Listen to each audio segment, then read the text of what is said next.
अब चौथी चीज जो है वो भी बहुत इंपॉर्टेंट है। मीटिंग के स्टार्टिंग में, किसी भी कॉन्वर्सेशन के स्टार्टिंग में क्या बात होती है? आप लोग अपने आप को इंट्रोड्यूस करते हो।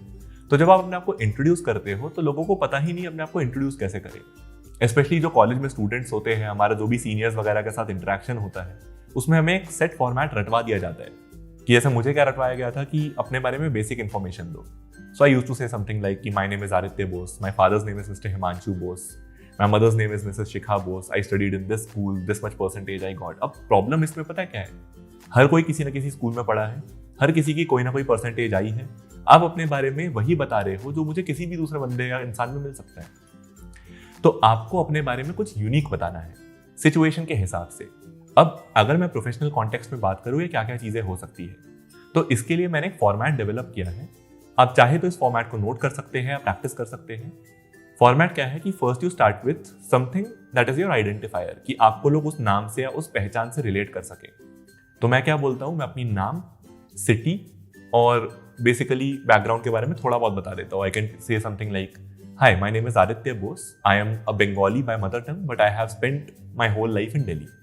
इससे दो चीजें पता चल गई, एक तो मेरा नाम क्या है, तो वो मुझे क्या बुला सकते हैं, और मेरा बेसिक कल्चरल बैकग्राउंड क्या है और मैं किस शहर में रहता हूँ।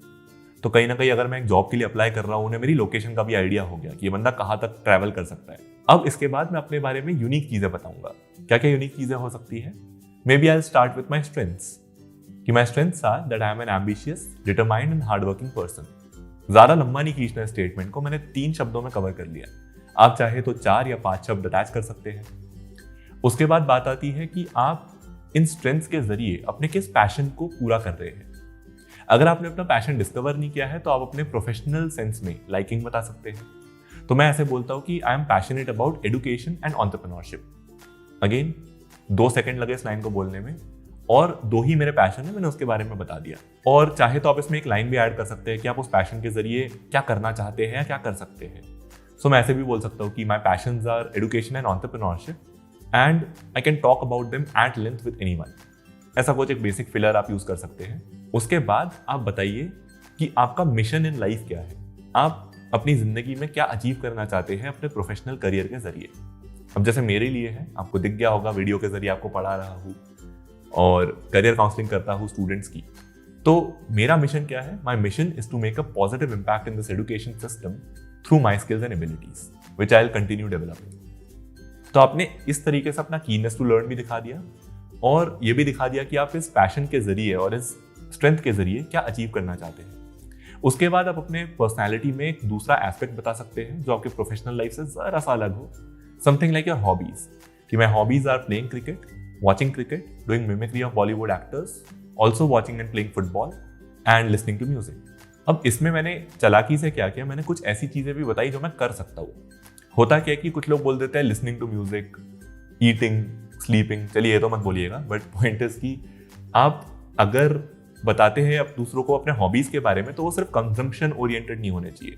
तो वो आपसे अब सुलवा थोड़ी ना देगा आपको इंटरव्यू में, तो उसको आपका देखना है कि एक्सटर्नल टैलेंट क्या क्या है, कि आपको जो ऑलरेडी प्रोफेशनल लाइफ में करना आता है उसके अलावा आपकी पर्सनैलिटी में क्या डिमेंशंस है। जनरली जब भी मैं लोगों को बताता हूँ कि I like to do mimicry of Bollywood actors, लोग मुझसे करवाते हैं। अभी रिसेंटली मैं टीवी शो पे आया था, वहां पे भी मुझसे करवाया था। क्यों? क्योंकि उनको ये एस्पेक्ट मेरी लाइफ में इंटरेस्टिंग लगा। अगर मैं बोलता हूँ आई लाइक टू सिंग, वो मुझसे गाना गवाएंगे। जरूरी नहीं है कि मैं अच्छा गाऊँ, इसलिए मैंने बोला हॉबीज और पैशन में अंतर स्टूडेंट्स यही है कि hobby is something that you are interested in doing but not necessarily good at, और आपके पैशन जो है उसमें आप इंटरेस्टेड भी होते हो, एबिलिटी भी रखते हो, और उसको आप 24 घंटे रिपीट कर सकते हो, है ना। तो आप उस काम से कभी बोर नहीं होते, और क्योंकि बोर नहीं होते उसमें एबिलिटी बिल्ड होती रहती है, एक्सटर्नल मोटिवेशन मिलती है, तो और आपका मन करता है उस काम को करने का। So these are the things that you can do. Again, I took it a bit long, but these are the things that you can do before going to any interview or any conversation. कि आपको पता होना चाहिए कि आपको उससे क्या चाहिए, अपना बेस्ट ड्रेस करके जाओ, वहां पर जाकर आपको एकदम से क्वेश्चन बनाने नहीं है, उससे पहले से क्वेश्चन बनाकर तैयारी करके जाओ, क्या क्या टॉपिक्स पर बात छेड़ोगे, और वहां पर जब आप जाते हो तो अपने आप को अच्छे से इंट्रोड्यूस करो। Prepare your elevator pitch in a way that is short.